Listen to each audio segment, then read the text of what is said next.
You are listening to eRadio by Mist Apex. We are electric.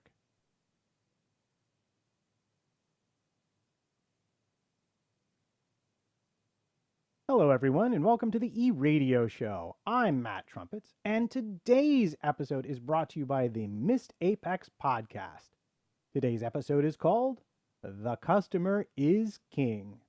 And joining me today will be the intrepid, inevitable journalist of all things electric, Mr. Chris Sparkles Stevens. How's it going there, Chris? It's going great, Matt. And may I say, your background is looking lovely. Some funky, fresh graphics you've got for the live stream. Well, we actually need to thank our video and graphics wizards back at the Mist Apex shed. Spanners has had them locked in a cupboard for ages now, and they've been up to all sorts of amazing goodness. So if you like the show, let us know. I need to remind you that we are an independent podcast hosted by MistApexPodcast.com, bringing you race reviews, news from the paddock, and tech analysis. This show is safe for work. We are keeping it clean here so you can play this with the kids in the background or at work. You can join the live stream and the chat room as well by subscribing to eRadio Show on YouTube, and you'll even get a notification when we go live. Well, I don't know. What say we add some people to this party before we get it started? That is an intrepid idea. Wonderful. Joining us first will be Mr. Anil Parmar, late of whatever he's been up to since I saw him last talking about circuits. How are you doing, Anil? Yeah, really good, thank you. This is the first FE podcast I've done since the Montreal review, so a lot to talk about. Really excited. I think we're all really excited. And back from his cave, Mr. Ryan Ferris. How are you doing there, Ryan? Yeah, I'm doing really good, thanks, Matt. Excellent. I'm glad to hear that you're doing well. And what say we get right down to it?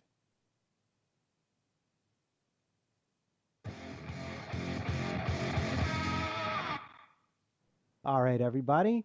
We had quite the interesting race. It was the first time in Santiago, but it was less than I don't know, how would you say, ideal there, Mr. Stevens? There were some, not all of the locals were happy about the race. Yeah, I feel like we should get the bad stuff out of the way straight away. It's a shame that we have to kind of bring this up about some of the locals because I heard a lot of media and Formula E staff got a bit of stick from the locals on the way in and out of the circuits. They were being spat on, had rubbish thrown at them. Some of the stuff were threatened as well. And it's another story of how Formula E has come to a city centre and aggravated some locals. And it's such a shame because we talked in Montreal about how that was the new standard of track, and Santiago delivered on that. Government loves it, and the vast majority of the locals seem to like it as well. Unfortunately, it's probably a 10-20% that have the loudest voice, as is often the case with these things. Right, and we saw this a bit in the UK too, didn't we, Anil? We did, and I was actually working at Formula E when that was all kicking off at Battersea Park. I do feel as though whenever Formula E gets a really good venue in a prime location, it's going to draw complaints. I remember the same thing happened at Paris, not necessarily because of the location, but because they just couldn't get enough they couldn't get the crowd to actually see the cars. It is just really difficult. And as Chris says, it's that small percentage of fans, well, not even fans actually, just members of the public who have their commute to work ruined for a few months by building work. They're the loud ones, and hopefully this doesn't affect the future of the event. It's not even a few months, is it? It's a matter of weeks to assemble the venue, isn't it? I couldn't say for all events, but I know that London, it was a 2-week construction and a 2-week deconstruction. So all in all, that was 1 month of work. Yeah, so there's the main construction, which takes a few weeks. There is stuff that happens before that in terms of, I don't know how major the work is, but it tends to be a lot of heavy vehicles being in the area, roads being closed off. I do just feel this is not going to be the first time we have this discussion, and it's going to continue as we keep growing the calendar. Right. And it will always be a problem, really, because you're going to where people live and you're basically building a racetrack. Is this something that means that Formula E should be perhaps headed towards more dedicated circuits? Well, we were having this discussion in the WhatsApp group, weren't we? About how the new car will open up that avenue for the sport. Really, I think the thing that's stopping them, apart from being its ethos of taking the racing to the people and showing off electric racing, the EV in the city centre where the EV is primarily used. It's also a thing of the cars don't quite have that speed to properly work on a purpose-built circuit, and I don't think this new car will have that issue. I think the new car will end up having the reverse issue in that the cars will outgrow the current circuits. In that, if you look at, say, Paris, it's very difficult to overtake there. It was difficult to overtake at this track, actually. If you've got a significantly faster car, then actually it's going to be a bit like, races at Monaco, for example, where the cars outgrow the circuit. And as you say, there is the dilemma of if you move to a purpose-built circuit, does the sport have the same impact? Can it attract sponsors in the same way? Because the fact that it's street racing, Formula E underwent a small rebrand recently, and it was all about putting the street racing first. If they start going to purpose-built circuits, I don't know if the teams and the sponsors will be as interested.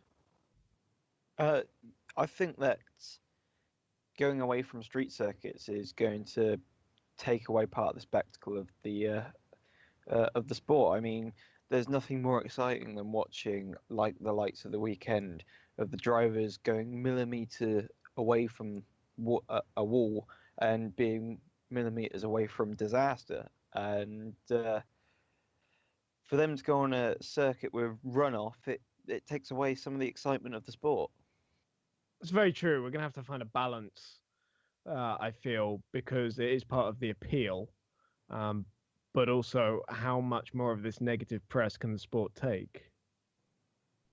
It is challenging, but it's almost horrifying to me to find myself in a position where I'm actually agreeing with Ryan in any way, shape, or form whatsoever. So I think I'd just like to move on from this topic as soon as possible, and let's talk about the actual race.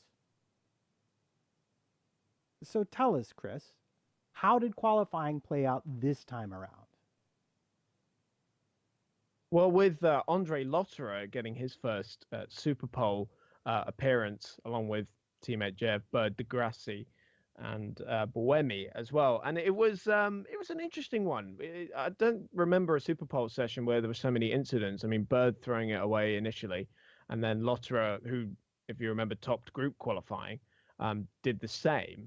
I almost wonder, how differently the race could have panned out if he'd managed to maybe get it on the front row, and maybe just a little bit, or even potentially beat Jeff to pole position. That would have been quite the shocker. I mean, Andre's had a massive turnaround in this race. I'd love to know what specifically has changed for him, but it's night and day between the Lotterer we saw in Santiago to what we saw in Marrakesh and Hong Kong. Anil? Yeah, I was surprised at just how much he'd improved. I was also surprised by just how poor Mahindra were. I expected them to have at least one of their drivers in the Super Bowl. I don't know what the problem was for them, but they really struggled. Well, in Marrakesh, if you remember, they were really struggling in practice and then unlocked something with the tyres that just completely turned around their entire weekend. I almost wonder if they had a similar issue in Santiago where they couldn't quite get the tyres to work or the setup wasn't quite there. Their drivers were in Q1 and Q2 as well, and so that's maybe worth bearing in mind as well. Yeah, I saw an interview with Dilbagh Gill after the race, and he flat out said they got the setup for Rosenqvist wrong for pole position, and that Heidfeld was balked on his lap, and that's why they started. I believe it was in the teens that they started. Yeah, 13th and 14th, something like that. Right. So how are we set up? Who was sitting and who else was in the Super Pole? We had Buemi, and then deGrassi was there, but of course that 10-place grid penalty for the inverter change that dropped him down to I think 13th or 12th, depending on some other penalties. I don't have the results sat right in front of me. That's why I'm a bit fuzzy on the specifics. But certainly not where he needs to be. Right. Well, it was Lauderer and Bird, yes?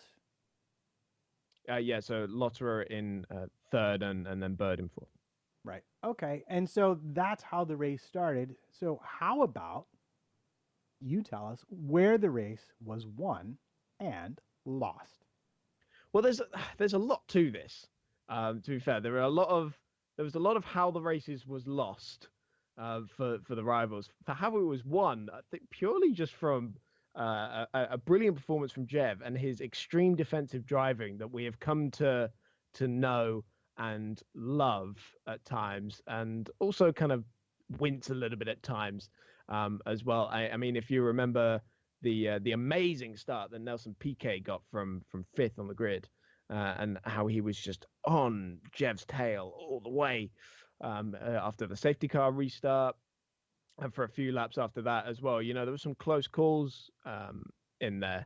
Jev does like to take defensive driving to the extreme, and I think for him, that's really what made the difference. He overcame a few challenges that would have really disrupted the rhythm.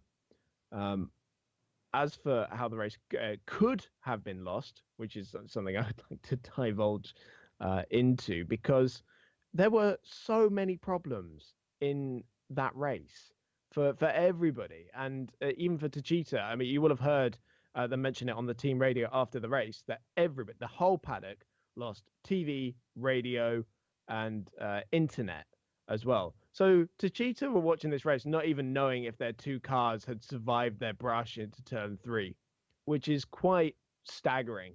Jev was actually driving the second stint to a target 1 lap beyond what it should have been as well. That's why he had so much more energy in that second part of the race. He was driving to a lap 38 rather than lap 37. And also the challenges of his teammate as well. I guess that's why he was on him so much in the second part of that race. But that's how it sort of came to be for him. I will say that one thing that made a massive difference was Jev's pit stop. He was the quickest one, and Lotterer had the third quickest one as well. So great pit stops from Techeetah, but we'll actually get onto that a little bit later as well. Right. So it was not just Anil that PK had a great start. It was also Buemi had an exceptionally poor one, yes? Yeah, he seemed to just get bogged down, and then he kind of lost out at the back of it down into turn 1. So yeah, he really seemed to struggle. I've got to say, I do find the Formula E starts to everyone almost seems to get away the same. And it's only really as you approach the braking zone do you notice that, oh, actually, Buemi's had a bit of a shocker or whatever. I guess those are just some random thoughts. I guess the circuit this time helps because the straight was quite long leading into turn 1. Well, I'll tell you what made the real difference is that they usually have practice starts after the practice sessions. But of course, both sessions ended under red flag. So that means nobody got a practice start in. And frankly, that should be a rule now, because if we get a start as interesting as that, I don't want them to be doing practice starts. So that's one to consider for the future, perhaps. I agree. And there was a bit of a contretemps too, wasn't there, at the back of the field? But did it have an impact at the front of the race at all, do you think, Chris? I would say so. There were some big contenders that were involved in scrappage, not least Jose Maria Lopez. He had an amazing start and then didn't make it any further than turn 4. And he really drove the wheels off that thing. I think he could have been in Super Bowl had he got a clear run in. Once again, he's really been surprising. D'Ambrosio struggling by comparison in the Sister Dragon. So that's one to consider. I think Venturi, we haven't seen the full potential of them either because Marengo got punted into the wall at turn 8.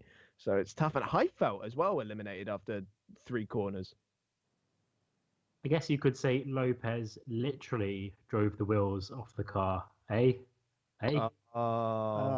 That was terrible. This is where I need this is where you need the sound effect, the wah wah wah, for that kind of a joke. We'll get it in post. Good enough. So and the pit stops. I'll tell you what made the pit stops interesting this time around to me, Chris. You tell me if you agree. Was that this is the first time they changed the pit stop regulations. There was not a minimum time for changing cars. No, it's added a whole new dynamic. And it's great because the guys have got the pit stops down to such a T that they don't really have an impact in the race anymore. The only time it does is if somebody fluffs it up. So Sam Bird in Hong Kong or the two Mahindras in Berlin. That's the only time that we see a drama in the pits now. Whereas now there's actually a competitive element to it, and I think it's great. And they've taken the safety measures that are necessary, and it's actually worked out very well. It has, but the pit stops didn't work out for all of the front runners in particular, did they? No, Sam. But so to go back to how the race was lost for Sam Bird, it was most definitely lost in the pits, trying to go that extra lap longer. Well, a great strategy. DaCosta did it, and it worked out pretty well for him because he ended up ninth, I think it was. So that worked out pretty well for him. But for Bird, what it meant, even that he was going so slowly on his in lap because he was just so close to running out of energy. What it then did was put him behind Sebastian Buemi, and you could see it was impossible for him to overtake. On that straight, even though he's got more energy, the Edams is a quicker car in a straight line, which I find very surprising given the gear solutions that the teams are running. Virgin have got the 3-gear solution that you'd assume is better on the straight, especially compared to the single motor, which we know is compromised on a high-speed track like Santiago. See, I was quite amazed to see Lotterer pit when he did, because he looked to have had at least enough power to go for one more lap, because he had about 1-2% more than what Bird did. And I was sort of wondering if he had gone that extra lap, could he have had a little bit more, used a bit more energy to get past Verne when he got into the second car? Well, he had the energy advantage already, didn't he? Because Jev was driving to a different target, a wrong target. So I'd say if he couldn't get past him in that scenario, I don't think it would have made a difference. Was that perhaps a team decision then to bring them both in on the same lap instead of possibly giving the driver behind a slightly better strategy? An open question. It's a difficult one. I mean, this is a brand new scenario for them, really, isn't it? They haven't had to run with this. I don't think any team really has. I mean, it's the first 1-2 in Formula E history. And so we haven't seen this scenario play out. I'd be surprised if they did try to favor one driver. I think they'd let them race. In the end, they couldn't stop them racing, physically couldn't stop them racing because they had no way of communicating with them. So I think that's I think it was pretty open. I've got to say as well, I do think the Sam Bird decision to keep him out an extra lap was just a dreadful decision. And I don't know if that was driver or team, but by the time we got to the middle sector, he was already losing a second. It was a really bad idea. It could have worked. It was just the fact that Buemi was so quick down that straight. You see, even if he gets the better run out of turn 2 onto that straight, the Inhams just pulls away. It's so fast on a straight line. Yeah, I'm living for the time when finally the overcut and the undercut become definite strategic options that will make a difference. But it does seem to be a gamble when you get that close on energy. What's going to happen? But at least there was no safety car this time. Well, I mean, during the pit stop phase, yeah.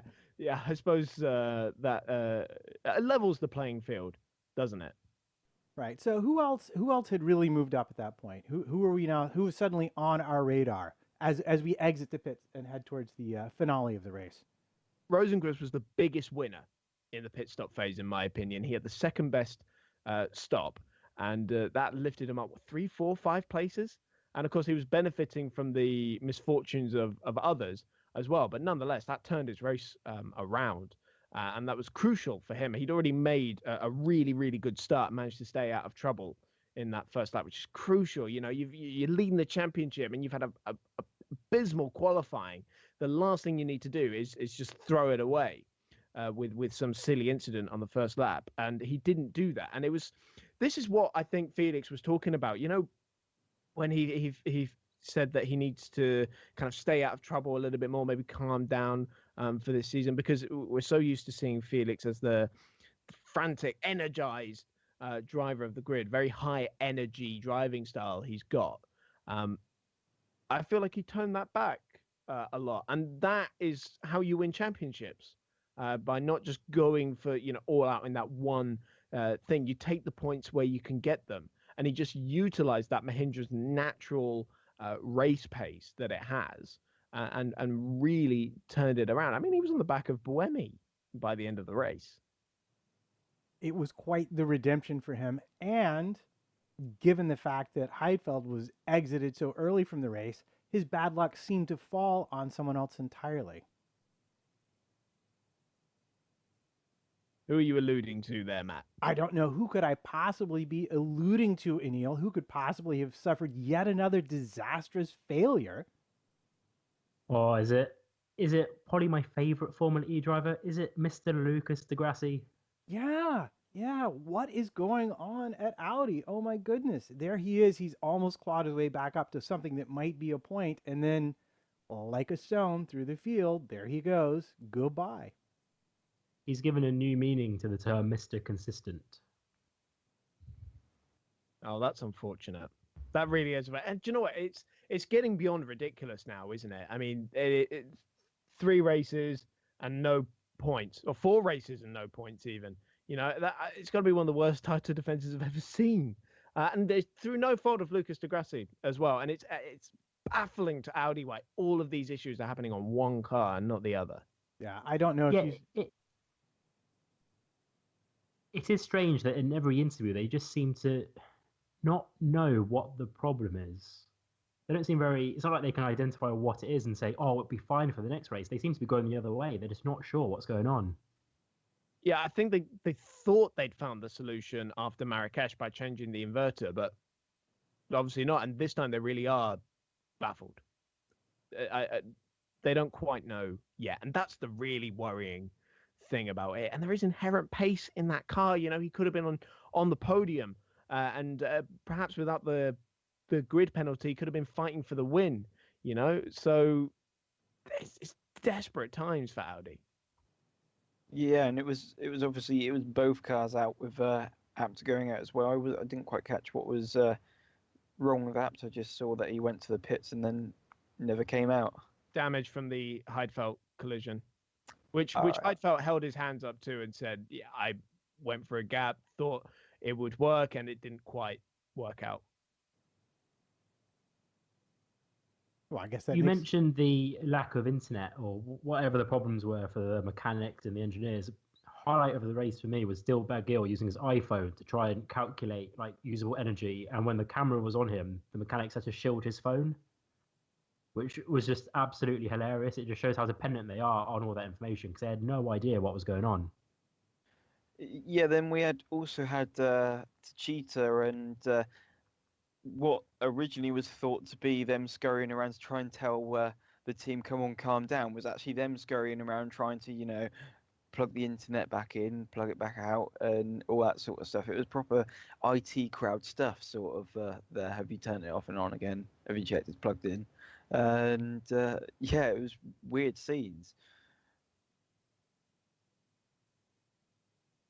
Alejandro Agag did say that given that we won't have pit stops yet next year, or certainly a mandatory car swap, there will be another surprise. I wonder if it will be a lack of technology in the paddock. It seems to just make races fun. It does, yeah. That would be a neat idea. I'm still rooting for this idea if they get 10 laps of extra energy or extra power to use. I think that's a nice idea. Well, you know, it's funny. I was thinking that instead of having fan boost, they should have fan off, and you can vote for the driver that you most want to lose radio and other communications at a critical point in the race. So in the last 10 laps, if you win the off competition, they shut your radio down and they shut down all the internet to your garage. It seems like So are you just voting for the driver, or are you voting for driver and lap? just call it the last 10 laps. Okay, well, that's clearly a winner of an idea amongst the panel. But the fact of the matter is that the loss of the radio and the loss of the internet made the last 4 or 5 laps of this race phenomenally exciting to watch and hilarious to listen to it being called. Is Andre Lauderer, I guess due to only being programmed for 37 laps, really had the run on his teammate who had been leading pretty much the whole time.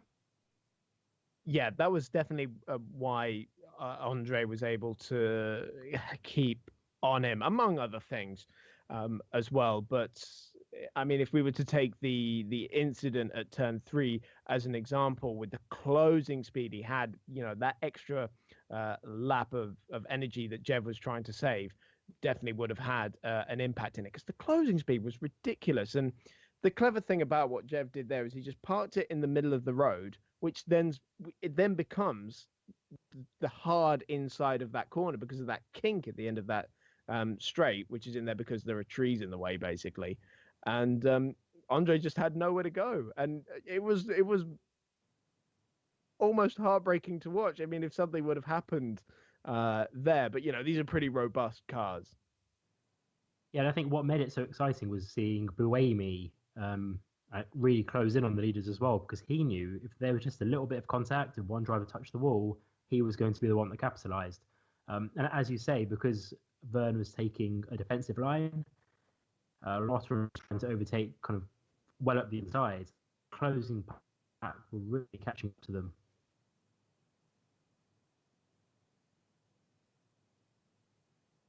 Ryan, do you have an opinion on this? Was it as good as we are saying? I think it was possibly one of the best races of the season, in fact, for a while, especially with this sort of action. But it sort of all started to mount up the lap before when Lauderer went for the outside and Bird pretty much showed him the wall and said, well, it's either hit me or hit the wall, so back away. But then Lauderer came back for more and went for a disappearing wedge.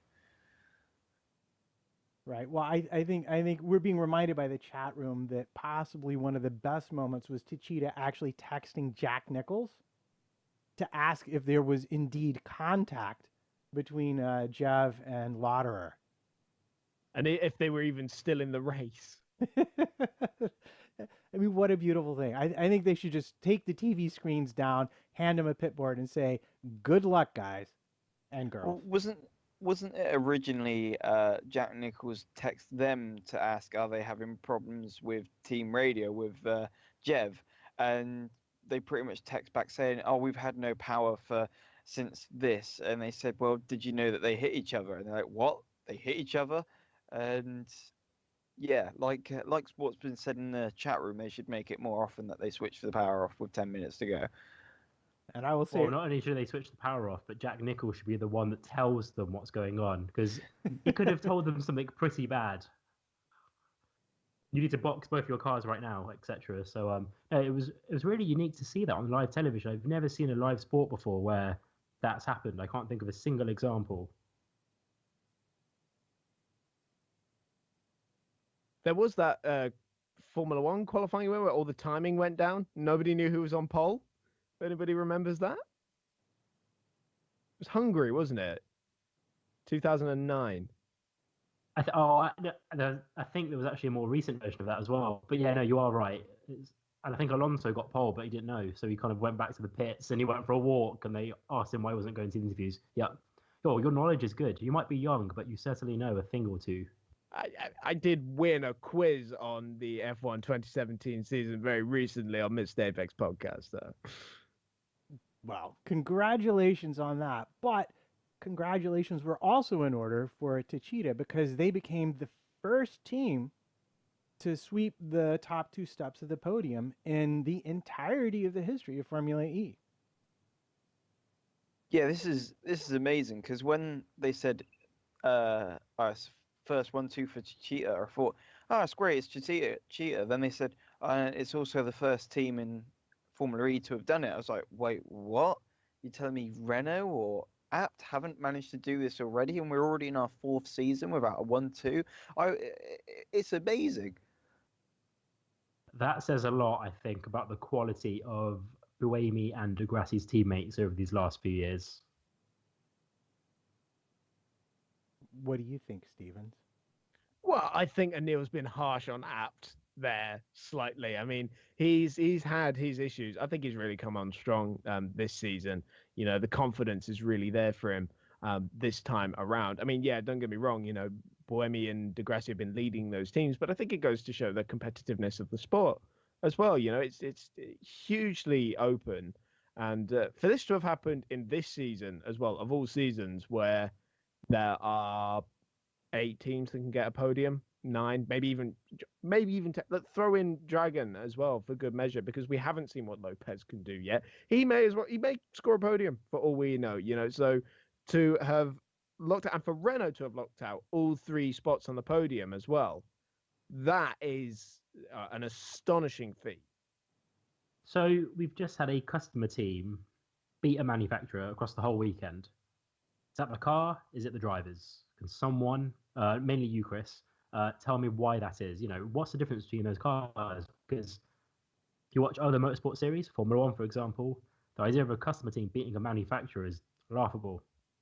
Well, of course, the big thing in Formula E is the chassis is all the same. You know, it's the rear suspension and the setup and the software that made the big differences. I was having a chat with Scarves about software actually, and software has become a very, very important thing again in Formula E. I mean, if you think back to season 1 where everybody had the same car, software was the defining factor in the race. Then when all the teams went their different ways, it was less important because the powertrains were so different. Now we're coming back to a sort of convergence of the powertrains where software is suddenly important again. I think that's got something to do with it as well. But also, Renault did not, I shouldn't say Renault, I should say EDAMS really. EDAMS did not maximize their car this weekend. Buemi was saying he had the same issues that he had in Hong Kong, where they were struggling with the setup, utilizing the tire. It seems to be something that just all the teams talk about, is unlocking the magic of this mystery Michelin tire, which it seems to have a very, very narrow operating window, and it was costing them time and energy. And so I think that's why Techeetah were not only able to run quicker in qualifying, but also more efficiently in the race. Well, it's probably a good thing Spanners isn't on, because we're talking about tires yet again. Yeah, it's Matt's favorite topic. Well, in Formula, you know, it's funny. You shouldn't really be talking about tires, but somehow we should be talking about tires. They're the only thing connecting the car to the road, and you know they're damn important. And it does, you know, it makes a huge difference, especially when they've got such a narrow operating window. I found it fascinating how there was one corner on the circuit. It was a long right-hander. You could really hear the tyres on the limit of grip, and it was really fantastic to hear. You could tell that the drivers were right on the limit. So if anyone says that they're not pushing in Formula E cars or aren't fast enough, those tyres are taking a lot of G4. I think pretty much for that, this circuit, especially during qualifying, was possibly the biggest eye-opener, especially when almost on every occasion they came into certain corners. You think, oh, they're going to crash, they're going to hit the wall. How did they not hit the wall? And it was just, the lap was bumpy, it was a proper street circuit, and then the tyres were on a limit of adhesion through what was a very dusty street circuit. I think that's maybe played against Renault. If you remember, Buemi lost half of FP1 as well because he dinked the wall at the final corner. You lose half of your practice. You've only got an hour and a half full practice time anyway before qualifying. Losing half of your first practice session, that's a big, big blow. And I think, you know, that wouldn't have helped the situation for EDAMS. I do wonder if Renault are suffering slightly because they've only got one competitive driver and maybe that's hurting them in terms of finding the right setup and the right balance. When they were dominating, of course, then and there's no problems with the car. That's great because then you've got one driver collecting most points and allowing you to fight for a championship. But I do just wonder with Nico not quite being on Buemi's level, if they may be suffering to find that sweet spot with the tyres and the suspension, etc.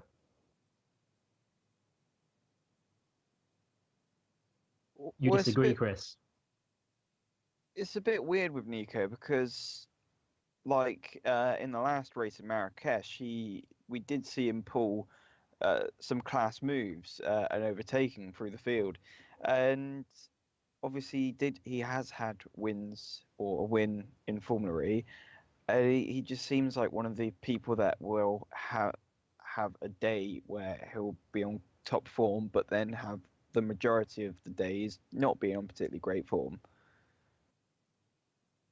Well, I would ask too, or at least wonder about the simulators and the simulations they're using to try and set these cars up before they actually show up. I know in Formula One it's a very big thing, and they will spend a lot of time in a simulator getting ready for a weekend. But here you have street circuits. I'm assuming that they're not mapped anything like the circuits are for Formula One.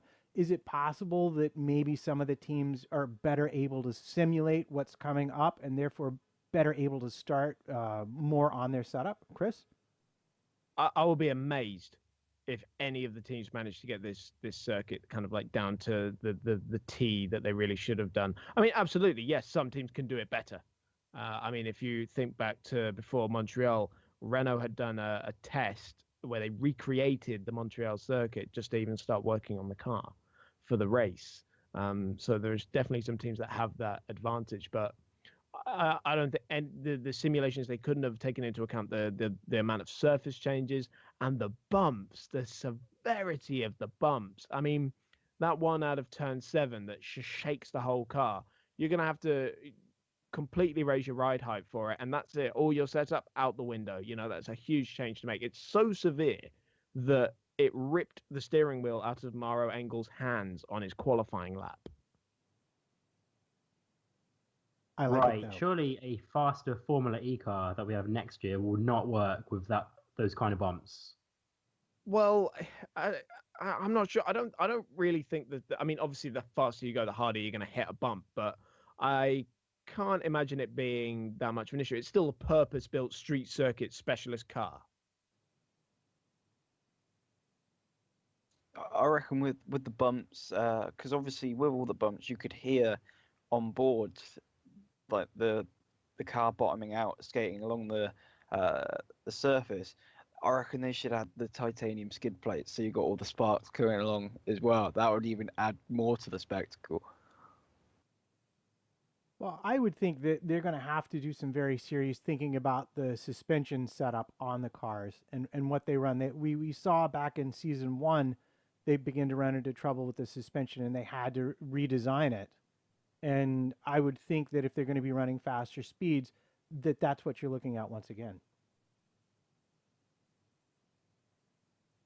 Yeah, probably. I mean, I'll be surprised if things go faultlessly with the new car, which, by the way, looks amazing, doesn't it? But that's why the teams are going to be starting to test it next month and get some laps under the belt, start to understand the new car. You know, starting from afresh. But that's why we're doing these tests now, rather than just rocking up at Valencia or Donington or wherever we decided to do public preseason testing, and get to work there. Right. Well, I have about a million more things I want to say about Renault and Prost and everything else, but being mindful of the time, there was not a lack of controversy about the ultimate result either. And do you want to tell us a little bit about that, Mr. Stevens? Yeah, I've never done so much research into seatbelts. I will say this. Now, we alluded earlier to the fact that this was the first E-Prix without a minimum pit stop time. Now, through fear of the guys just letting their drivers out without their seatbelts being done up properly, the FIA felt it necessary to take precautions. So, first of all, each team was provided with a set of endurance-style seatbelts. You know, they're a lot easier to kind of get off quickly. It's basically press one thing and they all come apart. It's a 6-point harness, so they all come undone simultaneously. But then to make sure that the belts were done up properly during the pit stop, they have added a sensor to it. Now, it's not kind of what you'd think in that it measures how much the belt has moved, because that would obviously be different for every driver. What it does measure, it's sort of on the tail of the seat belt. It's the part that you pull to tighten the belts. What it does is it measures the torsion, how much force has been put into it, and you have a sort of required amount that would constitute, yep, that's been done up tightly, and that is sort of sufficient to let you continue. What Techeetah did was make a small modification to their seatbelts. It's not entirely sure what they did, but the idea is that they added kind of an extra little tassel on there that would make it just a little bit easier and a little bit quicker to do up during the pit stop. What they didn't do was inform the technical delegate that they'd done this, and they were fined €15,000 per car, so €30,000 in total. Dragon did the same with Jerome D'Ambrosio, and they got a £15,000 or euro fine as well. But what it did do was just allow Techeetah to get that pit stop done a little bit quickly. That's why they had the best pit stop times. Right, and I believe a certain Daniel Apt has an opinion about this. Matt, do you want to read the tweet? I would love to read the tweet, but I don't see it in the notes. So what I will do is tell you that basically he thought it was, there we go, yes. Good for the sport and the right decision, but if you get disqualified with no performance gain because of a wrong number, I don't understand how you only get a fine when modifying a safety part and gaining advantage. No fair and equal treatment. Right, and so he's referring to some post-race disqualifications that Lucas Di Grassi has received in the past, where the team have changed. Oh, and his own, yeah, of course, you're right. Where they've technically broken a rule without informing the right delegate, as you said, Chris. But in their case, there was no performance advantage. And what he's saying in this case, there was, because there's a theory going around that actually what Techeetah did actually help them quite a lot. And as you said earlier, Chris, their pit stops were very, very quick. Yeah, but the thing is, it was the reason they got disqualified was for a mistake on their end, the fact that they made a mess up in what the part numbers were, where I honestly don't see what's so bad about adding a tassel onto a seatbelt. And, is there a rule? I'm not entirely sure, but is there a rule saying you can't make any modifications to your seatbelts? Exactly. That's the thing. There kind of isn't, really. It's a grey area. That's why they were kind of, slapped on the wrist with a fine, mainly because they didn't inform the technical delegate that they were doing this. If they had, I'm sure it would have been fine. The important thing to remember here is it does not detract from the safety of the car swap whatsoever. You've still got your sensor in there. You've still got to do up the belts properly. It's just a more practical way of going about it, as Mark Preston put it. So I think it's fine. I'd say that's fine. And I would disagree with Daniel's point of view there. Yeah, I completely agree with you, Chris. I have a feeling that the wording of that regulation will change to allow for these things because all the other teams are going to want to do the same. Well, I think the wording will change so that if you make a modification like that again and don't inform the technical delegate, that you will indeed be disqualified. Any changes to any safety equipment in every racing series almost always have to be approved before they're put on track. I can't imagine why they didn't do it. It couldn't have anything to do with just the general excitement, I'm sure. It was not a political decision. I'm sure it was a practical one in that the modification didn't affect the functioning of the safety, which in other series we've seen people modify seatbelts and it has made a difference and cost people their lives indeed. So it's a very serious thing to be messing with. And to mess with it and not tell the delegate, well, again, clearly I would think that their thought process was they looked at it, decided that the belt's functioning was not affected in the slightest by the modification, and there was probably not a specific rule prohibiting it. So they felt that their hands were tied in terms of disqualification. But I would not expect that to last.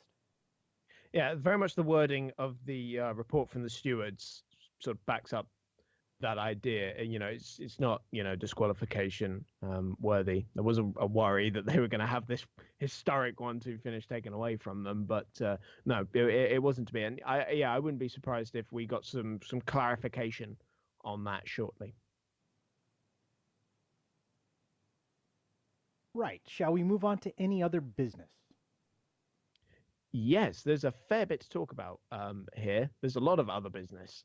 I'd like to start off with Neo and Turvey, Oliver Turvey, who once again was having a really great race and had it all taken away from him by a BMS shutdown error. It's the second or third time it's happened to him this season, and he put in a great qualifying. Could have been even higher up if he hadn't dinked the wall at some point. And it's another team where we're not seeing their full potential yet. I'd love to see what Neo and Turvey can do with a proper clean weekend, because the chances are there's a fight for a podium in that car.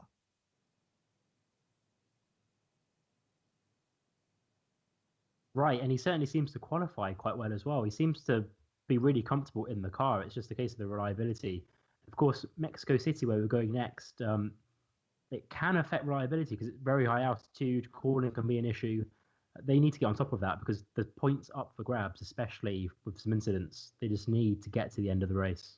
If you remember, it was where he got his first pole position last year as well. So that's very much in his hand.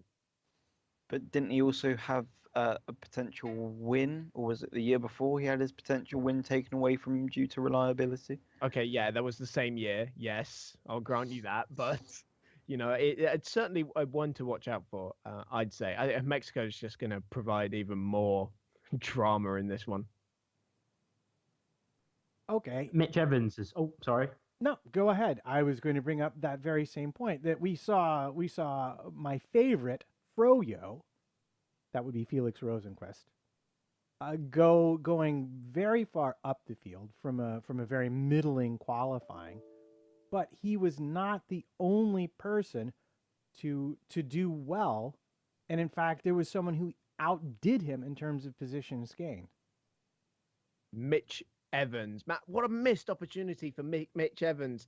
Again, and we've just not seen their potential because, Jaguar as a whole, PK could have hung on to that podium if he hadn't launched it down the inside of turn 3 and gone into the barrier. But Mitch had it worse off because not only did he make a big boo-boo of his qualifying lap, where he again another one who could have been in Super Pole. He had some really good sector times in second practice, and then throw in a 10-place grid penalty as well for an inverter change, which he couldn't fully serve, which means he had to take a 10-second time penalty in the race as well.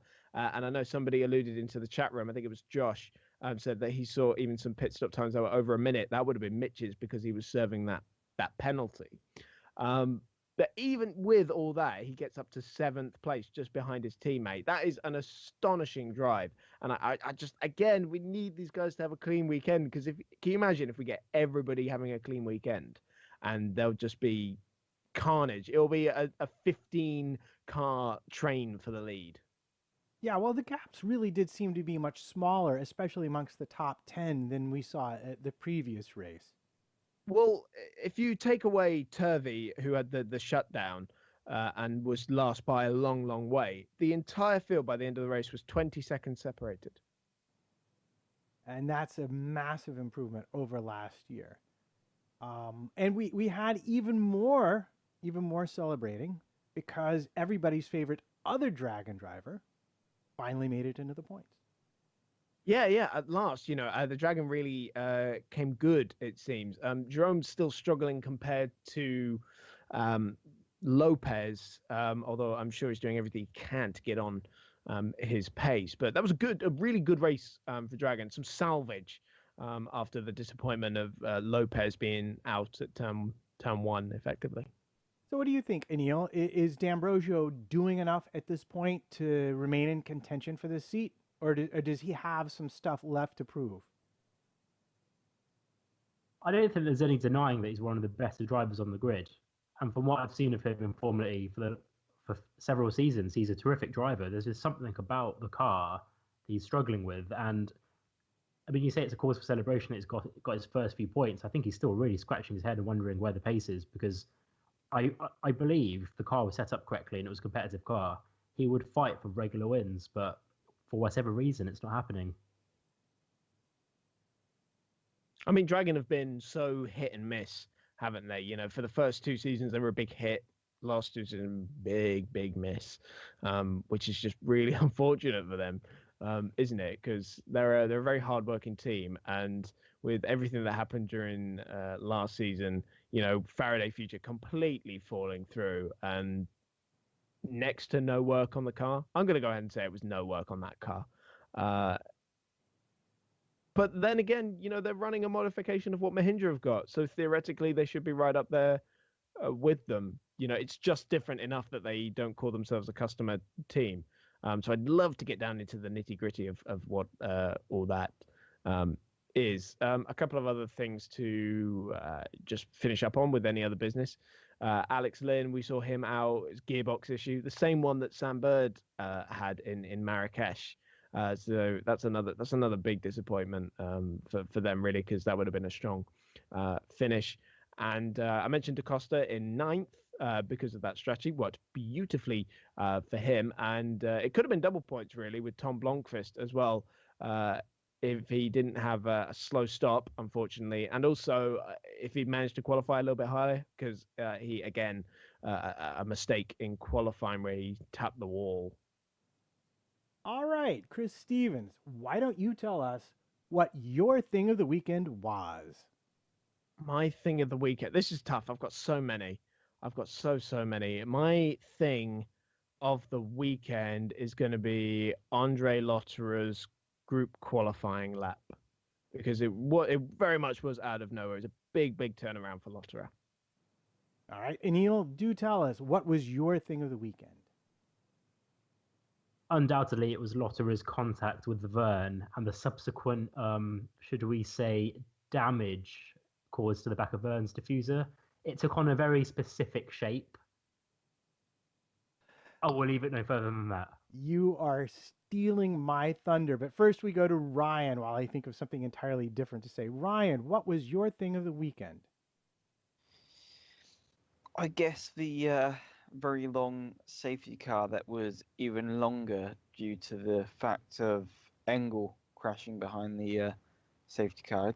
Didn't know if was that damage related or was that just generally him going into the barriers. No, it was, yeah, because he'd been pushed into the wall by Turvey at turn 8, and then he had Rosenqvist up the inside of him at turn 9, and he just eased into the barrier, which is very unfortunate for him. Engel was not at all happy about that, by the way. I've watched it back several times, and there was nothing malicious in there, I will say. Turvey got some oversteer. Very similar to the Piquet Verne incident from Monaco, but I digress.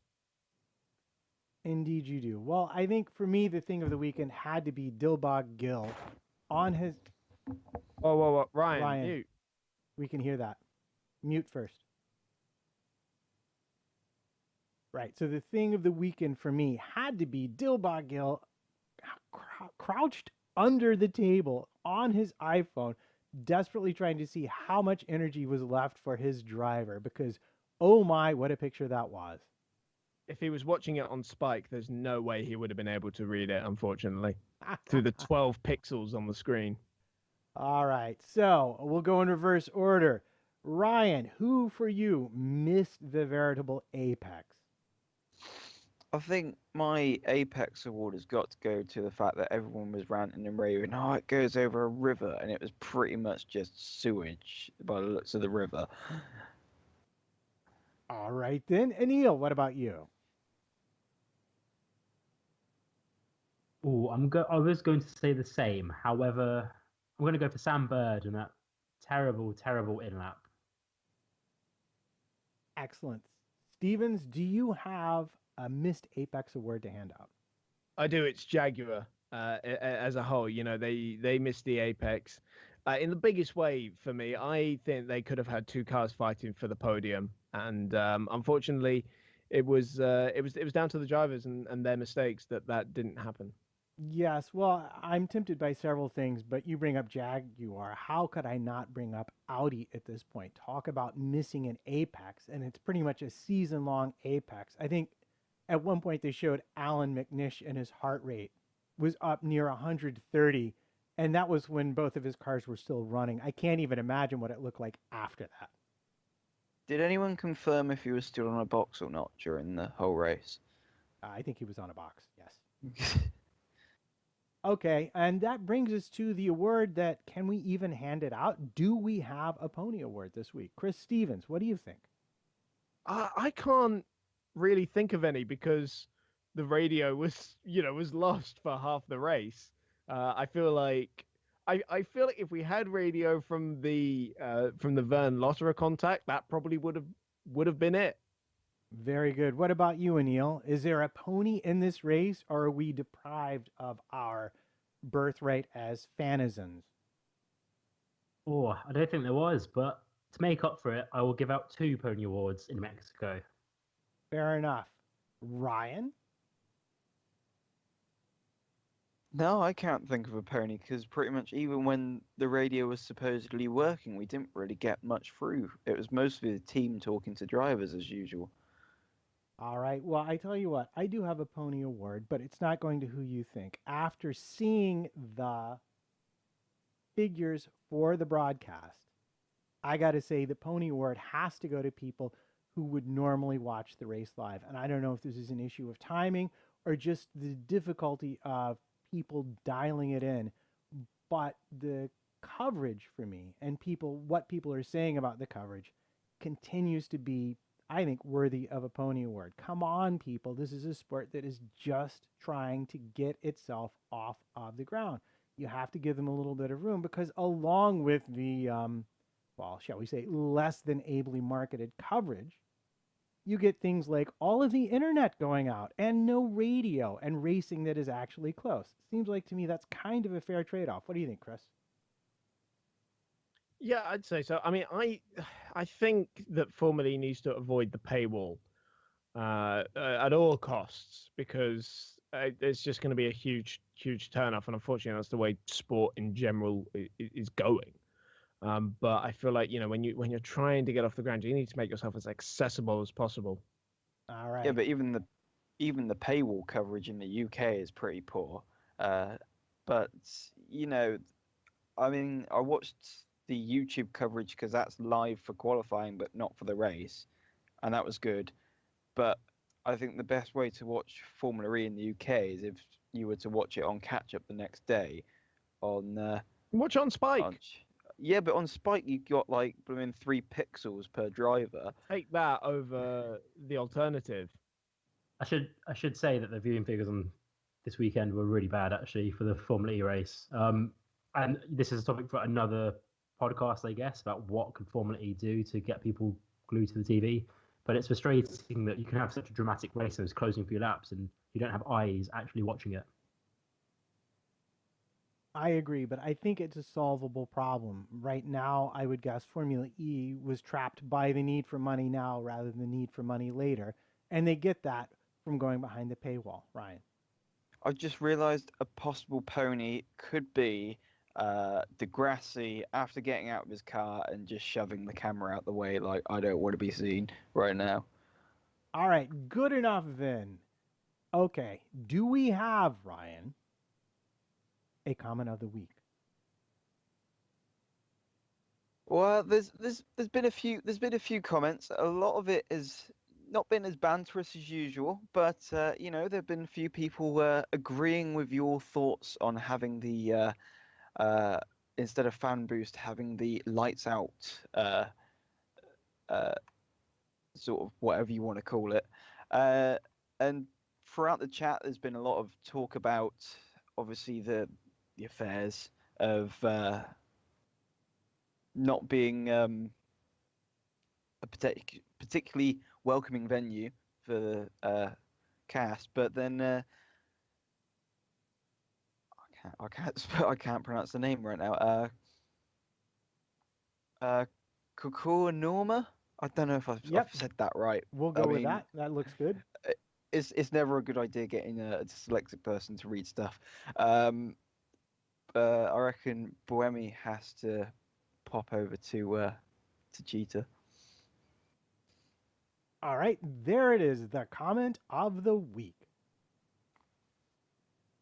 Comment of the week. Well, look at you, Chris Stevens. Very neatly done. Well, thank you. All right, so we are officially coming to the end of this episode. So, Ryan Ferris, where can we find you and what, pray tell, are you up to? So you can find me on Twitter at Ferret115. That is IT, not ET.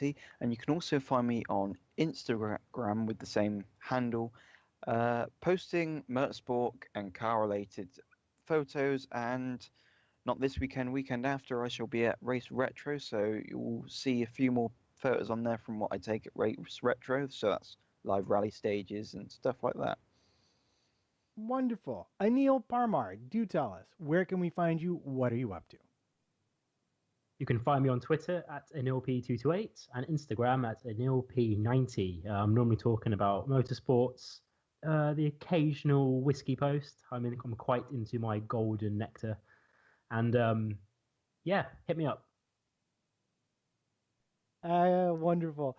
Chris Stevens, sorry, I'm laughing at the chat room here at Korku Anoma said, murdered my name, thanks. So there you go. That might actually have to be now the official comment of the week. But still, it goes to him, so fair enough. Chris Stevens, where can we find you? You can find me on Twitter at cstevens_journo. You find most of my written work at formulaspy.com and occasionally in Autosport Magazine and on .com as well.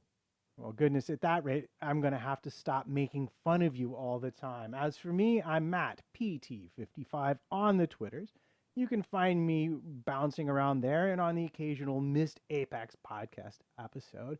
And remember to follow us on Twitter at eRadio Show. Missed Apex has over 1,000 followers.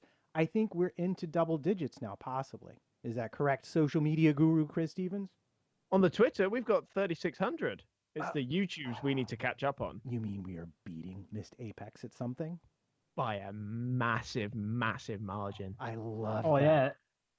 That's because we used to be Formula E Diary, and I remember those days of... They don't need to know that. No, We don't are tell them. adapted from Did I what? say that? Separate account. Don't give them anything to quibble with, please. We are beating them savagely, and that is it. All right. Well, as for me, I am Matt PT55 on the Twitters. Come find me there or look for me on a Missed Apex episode. And remember, chicks dig heels, wounds cause scars, and glory is a fungible concept under certain philosophical precepts. This has been eRadio Show.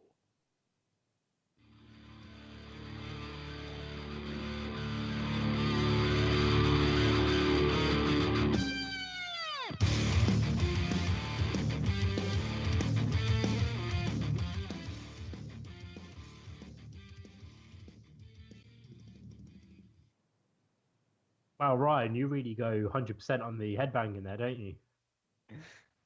Every time.